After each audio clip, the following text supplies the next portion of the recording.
धर्मपुर नाम के छोटे से गांव में, उसी गांव के किनारे एक छोटी सी कच्ची झोपड़ी में शामू अपनी बूढ़ी माँ के साथ रहता था। झोपड़ी भले ही साधारण थी, शामू बहुत गरीब था।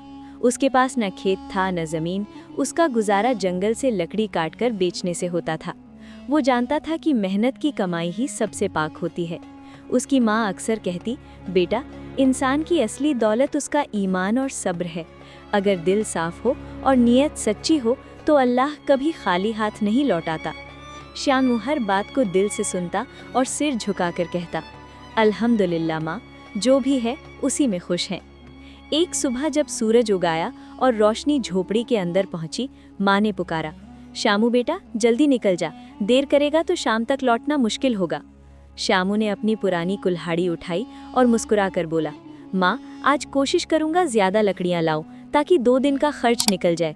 अल्लाह पर भरोसा है। वो जंगल की ओर चल पड़ा। रास्ते में कच्ची पगडंडी, हरे भरे पेड़ और पक्षियों की चहचहाहट उसका स्वागत कर रहे थे। तभी सामने से गांव का अमीर सेठ गोपाल दास मिलता है। सेठ अपने साफ कपड़ों और ऊंचे रुतबे के साथ खड़ा था।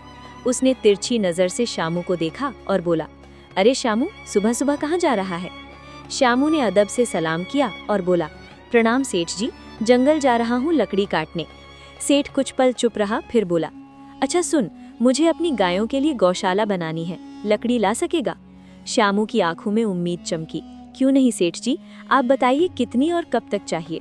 सेठ बोला, कल से मेरे गोदाम में लकड़ी पहुंचाना शुरू कर, दाम अच्छा दूंगा, काम ठीक रहा तो आगे भी काम मिलेगा। शामू ने दिल से शुक्र अदा किया, धन्यवाद सेठ जी, मैं पूरी मेहनत करूंगा। जंगल पहुंचकर उसने कुल्हाड़ी चलाई। हर वार के साथ वो दुआ करता, या अल्लाह, मेरी मेहनत में बरकत दे, माँ को आराम नसीब हो। उसे उम्मीद थी कि शायद यही मौका उसकी किस्मत बदल दे। शाम ढलने लगी। लकड़ियों का गट्ठर कंधे पर उठाए वो गांव की ओर लौटा। झोपड़ी के बाहर माँ इंतजार कर रही थी। उसे देखते ही बोली, आ गया बेटा, थक गया होगा। शामू मुस्कुराया, थकान है माँ, मगर दिल खुश है। सेठ जी ने बड़ा काम दिया है, अगर सब ठीक रहा तो हमारे दिन बदल सकते हैं। माँ ने उसके सिर पर हाथ फेरते हुए कहा, बेटा, नीयत साफ रखेगा तो अल्लाह खुद रास्ते आसान कर देगा। शामू कुल्हाड़ी और रस्सी लेकर जंगल की ओर निकल पड़ा। आज उसके कदमों में अलग ही तेजी थी। वो जंगल के उस हिस्से में पहुंचा जहां मजबूत और सूखी लकड़ियां मिलती थीं। उसने ध्यान से पेड़ चुने। वो हमेशा हरे पेड़ नहीं काटता था, सिर्फ सूखी टहनियां और गिरे हुए तनों को ही काटता, ताकि जंगल को नुकसान न पहुंचे। वो सीधे सेठ गोपाल दास के गोदाम की ओर गया। गोदाम बड़ा था, वहां पहले से मजदूर काम कर रहे थे। सेठ ने उसे आते देखा और लकड़ियों की ओर नजर डाली। अरे वाह श्यामू, लकड़ी तो अच्छी और मजबूत है, सेठ ने कहा। श्यामू ने विनम्रता से जवाब दिया, सेठ जी, मैंने सबसे बढ़िया सूखी लकड़ियां चुनी हैं, आप देख लीजिए। सेठ ने अपने मुनीम को बुलाया। मुनीम ने लकड़ियों को परखा और सिर हिलाया। जी सेठ जी, माल अच्छा है। सेठ मुस्कुराया, ठीक है श्यामू, ये लो तुम्हारी मजदूरी। उसने कुछ चांदी के सिक्के उसके हाथ में रख दिए। श्यामू की आंखें चमक उठीं। इतने पैसे उसने एक साथ पहले कभी नहीं देखे थे। उसने झुककर कहा, धन्यवाद सेठ जी, मैं कल फिर और लकड़ी लेकर आऊंगा। घर पहुंचकर उसने माँ के सामने सिक्के रख दिए। माँ की आंखों में खुशी के आंसू आ गए। बेटा, आज तो हमारे घर में बरकत आ गई, वो बोली। श्यामू ने कहा, माँ, ये सब अल्लाह की मेहरबानी है, मैं रोज मेहनत करूंगा ताकि तुम्हें अब तकलीफ ना हो। अगले कुछ दिन सब कुछ ठीक चलता रहा। श्यामू रोज लकड़ी लाता और सेठ के गोदाम में जमा करता। गांव वाले भी अब उसे अलग नजर से देखने लगे थे। कुछ लोग तारीफ करते तो कुछ मन ही मन जलते। एक दिन जब वो जंगल में लकड़ी काट रहा था, अचानक उसकी नजर एक पुराने मोटे पेड़ पर पड़ी। वो पेड़ बाकी पेड़ों से अलग दिख रहा था। उसके तने पर अजीब सी चमक थी, जैसे सूरज की किरणें उसी पर ठहर गई हों। श्यामू ने सोचा, ये पेड़ तो बहुत मजबूत लगता है, अगर इसकी लकड़ी ले जाऊं तो सेठ जी और खुश होंगे। वो पेड़ के पास गया और हाथ से तने को छुआ। तभी उसे ऐसा लगा जैसे पेड़ के अंदर से हल्की सी आवाज आई हो। वो चौंक गया। उसने आसपास देखा, कोई नहीं था। उसने खुद को समझाया, शायद मेरा वहम है। लेकिन जैसे ही उसने कुल्हाड़ी उठाई और पेड़ पर पहला वार करने लगा, अचानक हवा तेज चलने लगी। पत्तियां जोर जोर से हिलने लगी और माहौल बदल गया। श्यामू का दिल तेज धड़कने लगा।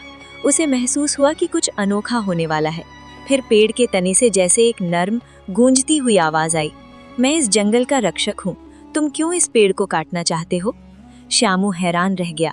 उसने डरते हुए जवाब दिया, मैं तो बस लकड़ी काट कर बेचता हूँ। मेरी बूढ़ी माँ है घर पर, हमारा गुजारा इसी से होता है। अगर मुझसे कोई गलती हो रही है तो माफ कर दो। कुछ पल बाद हवा शांत होने लगी, पत्तियों की सरसराहट धीमी होने लगी। तभी पेड़ के तने से हल्की सी सुनहरी रोशनी निकलने लगी। श्यामू की आंखें फैल गईं। उस रोशनी से एक आकृति प्रकट हुई। वो कोई इंसान नहीं बल्कि एक दिव्य रूप था, जैसे जंगल की आत्मा। उसका चेहरा शांत और आंखें दयालु थीं। श्यामू, उसने कहा, बस मेरी माँ स्वस्थ रहे और हमें हलाल रोजी मिलती रहे। दिव्य आकृति मुस्कुराई। तुम्हारी सादगी ही तुम्हारी ताकत है। इस पेड़ के पीछे जमीन में एक पुराना संदूक दबा है। उसमें कुछ स्वर्ण मुद्राएं हैं, वो तुम्हारी है, मगर याद रखना, उन्हें सिर्फ भलाई के काम में लगाना। श्यामू अवाक रह गया और धीरे धीरे रोशनी गायब हो गई। जंगल फिर सामान्य हो गया, जैसे कुछ हुआ ही न हो। श्यामू ने कांपते हाथों से पेड़ के पीछे की मिट्टी खोदनी शुरू की।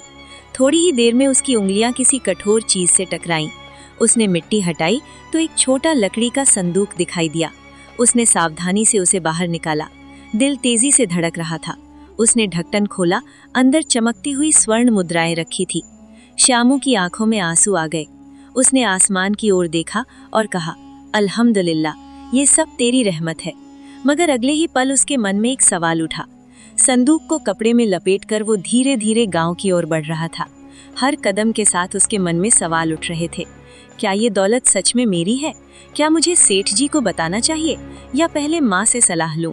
उसका दिल कह रहा था कि ईमानदारी से बड़ा कोई रास्ता नहीं। गांव पहुंचकर वो सीधे अपनी झोपड़ी में गया। माँ चूल्हे के पास बैठी रोटियां सेक रही थी। श्यामू को देखते ही बोली, आज देर हो गई बेटा, सब खैरियत तो है? श्यामू ने दरवाजा बंद किया और धीरे से कहा, माँ, आज जंगल में कुछ अजीब हुआ। उसने पूरी बात शुरू से आखिर तक बता दी। बेटा, ये अल्लाह की तरफ से इम्तिहान भी हो सकता है और रहमत भी, मगर याद रख, हर नेमत का सही इस्तेमाल करना जरूरी है। श्यामू ने पूछा, तो माँ, क्या मुझे ये बात सेठ जी को बता देनी चाहिए? माँ ने सोचकर कहा, अगर ये जमीन जंगल की है और तुझे खुदा ने दिया है तो पहले अपने दिल से पूछ, क्या तेरी नीयत साफ है? श्यामू ने तुरंत जवाब दिया, हाँ माँ, मैं किसी का हक नहीं छीनना चाहता, बस सही रास्ता चुनना चाहता हूँ। माँ मुस्कुराई, तो कल सेठ जी से मिलकर सब सच सच बता देना। अगर वो कहें कि ये उनका है तो बिना झिझक दे देना। अगर वो मना करे तो समझ लेना कि ये तेरे लिए ही था। अगली सुबह श्यामू ने फज्र की नमाज पढ़ी और संदूक लेकर सेठ गोपाल दास के घर पहुंच गया। सेठ अपने आंगन में बैठे हिसाब देख रहे थे। प्रणाम सेठ जी, श्यामू ने कहा। सेठ ने सिर उठाया, अरे श्यामू, आज लकड़ी नहीं लाया? श्यामू ने संदूक आगे रखते हुए कहा, श्यामू, ये जंगल गांव की जमीन है, मेरी नहीं, और तूने जो ईमानदारी दिखाई है वो आजकल बहुत कम मिलती है। अगर तू चाहता तो चुपचाप ये सब रख सकता था, मगर तू खुद चलकर मेरे पास आया। श्यामू ने सिर झुका लिया, मैं किसी का हक नहीं लेना चाहता सेठ जी। सेठ की आंखों में सम्मान झलकने लगा, ये दौलत तेरी है और आज से तू सिर्फ लकड़ी काटने वाला मजदूर नहीं बल्कि मेरा साझेदार होगा। हम मिलकर जंगल के पास एक छोटी लकड़ी की दुकान खोलेंगे, मगर पेड़ों को नुकसान पहुंचाए बिना। श्यामू हैरान रह गया, साझेदार? मैं? हाँ, सेठ ने मुस्कुराते हुए कहा, ईमानदारी सबसे बड़ी पूंजी है। श्यामू की आंखों में खुशी के आंसू आ गए। उसने दिल ही दिल में शुक्र अदा किया। आज उसकी जिंदगी सच में बदलने वाली थी, मगर मेहनत और सच्चाई के रास्ते पर चलते हुए। अगर आपको मेरी कहानी पसंद आई तो इस चैनल को जरूर सब्सक्राइब करें, वीडियो को लाइक करें और अपने दोस्तों के साथ शेयर करना ना भूलें। धन्यवाद।